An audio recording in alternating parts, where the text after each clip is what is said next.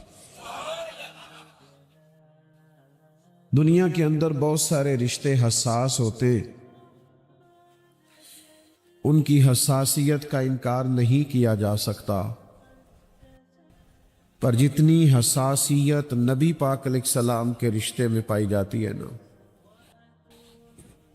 یعنی ہماری جانوں سے بھی ہمارے زیادہ مالک مدینے والے محبوب ہیں۔ یاد رکھیے گا کہ جب یہ رشتہ اتنا نازک ہے تو پھر اس تعلق کے لیے امتی کا بھی کام یہ ہے کہ وہ اس نزاکت کو ذرا گہری نظر سے سمجھے۔ حضور سید عالم علیہ السلام پر ایمان لانے کا معاملہ ہو تو حساس ہونا چاہیے۔ حضور کی ہر بات، بیٹا موبائل چھوڑ دو، بات مانتے، آپ اتنے پیارے ہیں ماشاءاللہ، آپ جب موبائل اونچا کرتے ہیں تو پچھلوں کو نظر نہیں آتا، وہ بیچارے پھر دقت محسوس کرتے۔ اللہ تعالیٰ آپ سب کو سلامت رکھے۔ نبی پاک صلی اللہ تعالی علیہ وسلم کی بات ماننے کے معاملے میں بھی صحابہ بڑے حساس تھے۔ بہت سارے لوگ ہمیں بہت سارے کام کہتے ہیں، بہت ساری نصیحتیں بعض اوقات ہمیں سننے کو ملتی ہیں، لیکن رسول کریم صلی اللہ تعالی علیہ وسلم جب اپنے غلاموں کو کوئی بات ارشاد کرتے، حضور جب کچھ بیان کرتے اور غلاموں سے جب سرکار کسی بات کا تقاضا کرتے تو وہ اس کی حساسیت کو سمجھتے تھے۔ حضرت حکیم بن حزام رضی اللہ تعالی عنہ بیان فرماتے کہ نبی کریم صلی اللہ تعالی علیہ وسلم نے ہم سے عہد لیا تھا کہ ہم کسی دنیا دار کے آگے ہاتھ نہیں پھیلائیں گے، اپنا رجوع ہمیشہ اللہ رسول کی جانب رکھیں گے، دنیا داروں سے، مالداروں سے، سیٹھوں سے، نوابوں سے ہم کبھی ہاتھ پھیلا کے مانگیں گے نہیں۔ وعدہ ہو گیا، بیعت ہو گئی اس بات پر۔ فرماتے ہیں پھر ہمارا حال یہ تھا کہ اگر کوئی شخص گھوڑے یا اونٹ پر بیٹھا ہے اور اس کے ہاتھ سے درہ گر گیا ہے اور قریب اس کا غلام بھی کھڑا ہے تو اپنے غلام سے نہیں کہا کرتا تھا کہ درہ مجھے پکڑا دو، وہ خود گھوڑے سے نیچے اترتا تھا،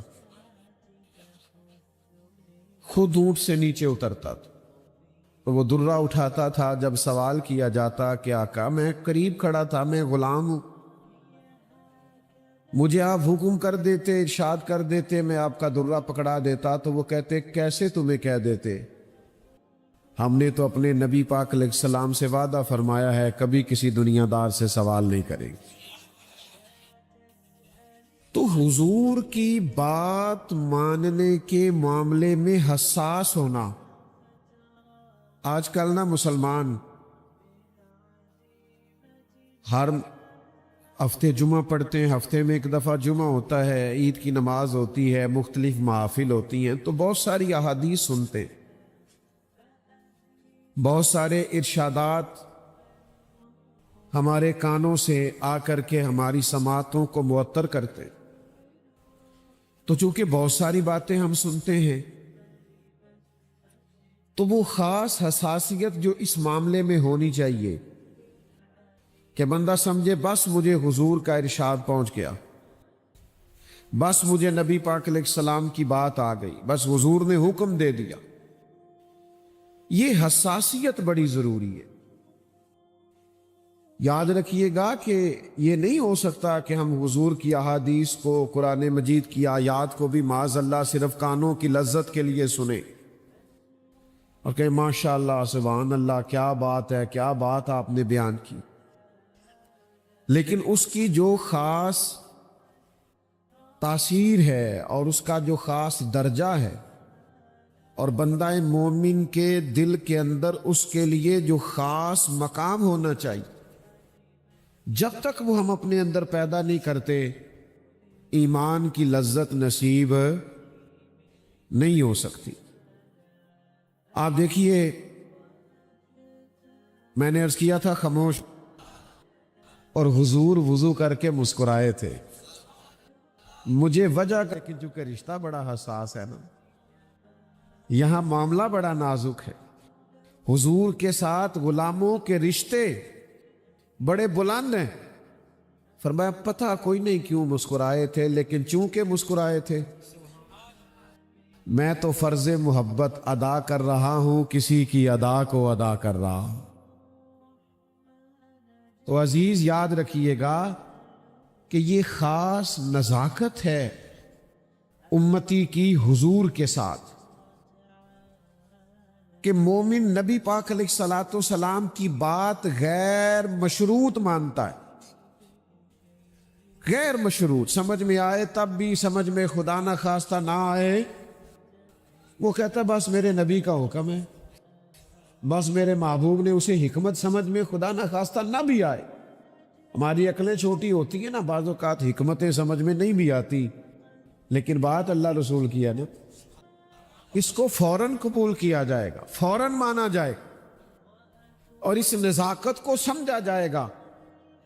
نبی کریم علیہ السلام جمعہ پڑھا رہے ہیں، تو جیسے میں نے ابھی 2-4 دوستوں سے کہا نا، بعض اوقات کہنا پڑتا ہے موبائل بند کر دے اور بیٹھ جائیں اور خاموش ہو جائیں۔ یہ نقیب محفل یا خطیب یا اسٹیج سیکرٹری یہ لوگ بولتے ہیں، بعض اوقات نظم و نسق کو درست کرنے کے لیے نا، ماحول کو بہتر کرنے کے لیے کئی دفعہ کہنا پڑتا ہے، اور ڈر، ہمیں تو ڈر بھی لگتا ہے کسی کا دل نہ ٹوٹ جائے، دل آزاری نہ ہو جائے، کہنا پڑتا ہے بہرحال کہ یہ ذرا درست کر لو۔ تو یہ بعض اوقات ایسے مواقع آ جاتے ہیں۔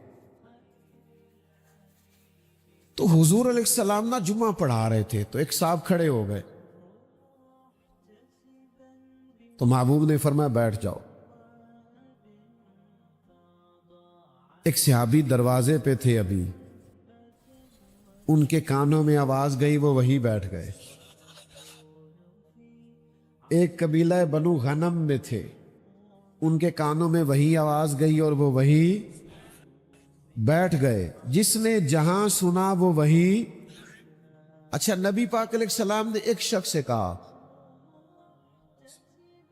تو جب سوال ہوا نا کہ بھئی آپ سے تو نہیں کہا تھا، آپ سے تو نہیں کہا تھا، آپ سے تو نہیں کہا تھا، یہ تو فلاں سے کہا تھا، تو کہا یا رسول اللہ اپنے نام تو نہیں نہ لیا۔ یہ محبوب کی بارگاہ ہے، بس اشارہ ہو گیا، بس حکم ہو گیا، بس ہم سمجھ گئے کہ کریم کی اس وقت رضا یہ ہے کہ بیٹھ جاؤ، بس حضور کی مرضی یہ ہے کہ بیٹھ جاؤ۔ تو چونکہ نام لیا نہیں، ارشاد فرمایا نہیں، تو جس کے کانوں میں آواز گئی نا، سانو قید سجن دا گہنا ہے، او جنج رکھے اساں اونج رہنا ہے۔ تو بس بات کانوں میں آ گئی، ختم ہو گیا معاملہ۔ حضور نے فرما دیا بیٹھ جاؤ، تو لہذا بیٹھ گئے۔ تو میں نے یہ باتیں 2-3 آپ کی خدمت میں عرض کی کہ زیادہ غلام زیادہ بحثیں نہیں کرتے کہ یہ کیسے ہوا، تو اس کی کیا حکمت ہے، تو اس کام میں کیا حکمت ہے. بس وہ سمجھتے ہیں ہمارے لیے ہمارے رسول کا حکم ہے، ہمیں ہمارے نبی پاک نے فرمایا ہے، حضور نے فرمایا سود حرام ہے تو لہذا حرام، جھوٹ بولنا ناجائز ہے تو لہذا، دھوکہ نہیں دینا تو لہذا نہیں دینا، فراڈ نہیں کرنا تو لہذا نہیں کرنا، کم نہیں تولنا ناپنا تو لہذا نہیں تولنا. بس فرما دو جی. اب آپ حکمت کے پیچھے جائیں، اب آپ وجہ پوچھیں تو یہ غلاموں کا شیوا نہیں ہوتا. اللہ تعالیٰ مجھے اور آپ کو سمجھنے کی توفیق عطا کرے. اللہم صلی علی سیدنا و مولانا محمد معدن الجود والکرم وآلہ وبارک وسلم. اللہ بڑی محبت. دنیا کے اندر جو لوگ اپنا گھر صحیح معنوں میں اخلاقی طور پر اور تربیتی اور علمی طور پر مرتب کرنے میں کامیاب ہو جاتے ہیں، وہ دنیا کے بڑے کامیاب لوگ ہوتے ہیں. اور دنیا میں سب سے مضبوط آدمی وہ ہوتا ہے جو اپنے گھر کے اندر مضبوط ہوتا ہے. جو گھر سے ٹوٹ جاتا ہے، بکھر جاتا ہے، اپنے گھر کے ماحول کو سنبھال نہیں پاتا، وہ دنیا میں کوئی کارنامہ سر انجام نہیں دے پاتا. بہت سارے لوگ ہمیں بہت ساری جگہوں پہ اس لیے الجھے بکھرے اور ٹوٹے ہوئے نظر آتے ہیں کہ گھر کے اندر پریشان ہوتے ہیں. گھر کے اندر کا ماحول اگر مضبوط ہو جائے اور معنی خیز ہو جائے اور اس کی وجہ سے انسان کا ذہن دل ٹھنڈا رہے تو وہ باہر بھی توانائی کے ساتھ کام کر سکتا ہے. اللہ تعالیٰ نے قرآن مجید کے اندر ہمیں حکم دیا کہ یا ایھا الذین آمنوا قوا انفسکم واہلیکم نارا، اے ایمان والو خود بھی دوزخ کی آگ سے بچو اور اپنے گھر والوں کو بھی بچاؤ. صرف ان کے لیے روزی روٹی کا، رہائش کا، کھانے پینے کا، پہننے کا بندوبست ماں باپ کے ذمے نہیں لگایا، بلکہ یہ بھی باپ کے ذمے لگایا کہ یہ بھی بندوبست تو کر کے تیرے بچے دوزخ سے بچیں. ان کے لیے ایسے ماحول کو فراہم کر کے ان کی توجہ ان کاموں کی جانب ہو جائے جو کام جنت میں لے جانے والے. اے ایمان والو خود بھی دوزخ کی آگ سے بچو اور اپنے گھر والوں کو بھی بچاؤ. حضرت عمر فاروق رضی اللہ تعالیٰ عنہ اس آیہ کریمہ کے نزول کے بعد عرض گزار ہوئے کہ یا رسول اللہ صلی اللہ تعالیٰ علیہ وسلم، اس آیت کا معنی کیا ہے؟ تو حضور علیہ السلام نے فرمایا اس کا بڑا سادہ معنی ہے کہ جن کاموں کا اللہ رسول تمہیں حکم دیتے ہیں تم ان کاموں کا اپنے گھر والوں کو حکم دو، اور جن کاموں سے اللہ رسول تمہیں منع کرتے ہیں تم ان کاموں سے اپنے گھر والوں کو روکو، بچاؤ. عزیز بھائیوں، گھر کی تعمیر، گھر کی تربیت، گھر کے اندر اعلیٰ ماحول کا قائم کرنا یہ باپ کی اور ماں کی ذمہ داری ہوتی ہے. انہوں نے اپنے گھر کے ماحول کو کس طرح ٹھیک رکھنا ہے؟ سب سے پہلے تو انہوں نے آپس کی لڑائی کو کیسے ختم کرنا ہے، اس میں کس طرح انہوں نے بچوں کے لیے آسانی کرنی ہے، اور گھر میں کس طرح یہ ماحول بنانا ہے کہ بچوں کا شوق بنے کہ وہ تعلیم کی طرف بڑھیں، ان کے اندر رغبت پیدا ہو کہ وہ نماز، روزہ، عبادات اور اخلاقیات کے عنوان پر کامیابی. یہ ذمہ داری ہے اور یہ نازک مسئلہ ہے. یہ گھر کے اندر کو 10-15 منٹ 20 منٹ نصیحتیں کرنے سے یہ مسئلہ حل نہیں ہوتا. اس کے لیے پراپر اپنے آپ کو تبدیل کرنا پڑتا ہے. ہمارے بچے وہ نہیں کرتے جو ہم کہتے ہیں، ہمارے بچے وہ کرتے ہیں جو ہم کرتے ہیں. ہمارا باہر تقریر چلے گی، گھر کے اندر کردار چلے گا. تو گھر کو کیسے سجانا سنوارنا ہے، اس کے لیے ہمارے نبی پاک علیہ السلام نے جو ہم پر لا تعداد بے شمار احسانات کیے، ایک احسان یہ بھی کیا کہ محبوب نے فرمایا تمہارے لیے ضروری ہے کہ اپنے نبی کے گھر والوں سے پیار کرو. قُلْ لَا أَسْأَلُكُمْ عَلَيْهِ أَجْرًا إِلَّا الْمَوَدَّةَ فِي الْقُرْبَى. اے محبوب علیہ السلام، آپ اپنے غلاموں سے فرما دیں کہ میں تبلیغ دین پر تم سے کوئی اجر نہیں مانگتا، ہاں میرے قریبیوں سے پیار کرتے رہنا. یہ جو میرے قریبی ہیں، یہ جو میرا گھر ہے، ازواج پاک ہیں، چاروں شہزادیاں ہیں، بالخصوص مولا علی شیر خدا، سیدہ فاطمہ الزہرا، امام حسن، امام حسین، یہ جو لوگ ہیں ان سے پیار کرنا، عقیدت رکھنا. کیوں؟ کہ حضور علیہ السلام فرماتے ہیں میں 2 چیزیں تمہیں دے کر جا رہا ہوں.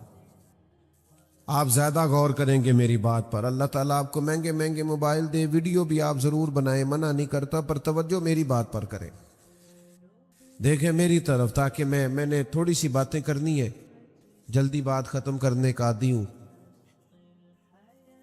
حضور فرماتے ہیں میں 2 چیزیں تمہیں دے کے جا رہا ہوں، انہیں تھام کے رہنا، گمراہی تمہارے پاس نہیں آئے گی. باتوں کو گہرائی سے سمجھا کریں، یہ 2 چیزیں جو پکڑ لے گا گمراہ نہیں ہوگا. یا رسول اللہ صلی اللہ تعالی علیہ وسلم کرم فرمائیں. حضور فرمانے لگے کہ اللہ کی کتاب قرآن تمہیں دے کے جا رہا ہوں، اور دوسرا اپنا خاندان تمہیں دے کے جا رہا ہوں. میرے خاندان کی طرف دیکھنا، کردار و عمل دیکھنا، صبح شامیں دیکھنا. اگر ہم نبی پاک علیہ الصلوۃ والسلام کی جو آئلی اور ذاتی اور گھریلو زندگی ہے اس پر کبھی غور کریں تو نبی پاک علیہ السلام نے اپنا گھر کیسے سجایا سنوارا، اور ہمیں کیا تلقین ارشاد فرمائی، یہ قابل غور پہلو. اور میں پھر وہی بات دہراؤں گا کہ گھر سے مضبوط ہو گئے تو باہر بھی بڑے مضبوط ہو جائیں گے. لیکن اپنے پودے خشک رہیں اور ادھر ادھر انسان باغبانی کرتا پھرے تو اسے کہا جائے گا یار تیرے اپنے پودے تو خشک ہو گئے ہیں، اور تو دوسروں کو مشورہ دے رہا ہے کہ فلاں کام کرو گے تو پھل زیادہ آئے گا. تو اپنے گھر کے اندر بھی تو بہت ساری توجہ دے، اس پر بھی تو غور کر. اللہ کے پیارے رسول صلی اللہ تعالی علیہ وسلم کی مقدس زندگی میں آپ کو ملے گا کہ حضور اپنے گھر والوں کو وقت دیتے.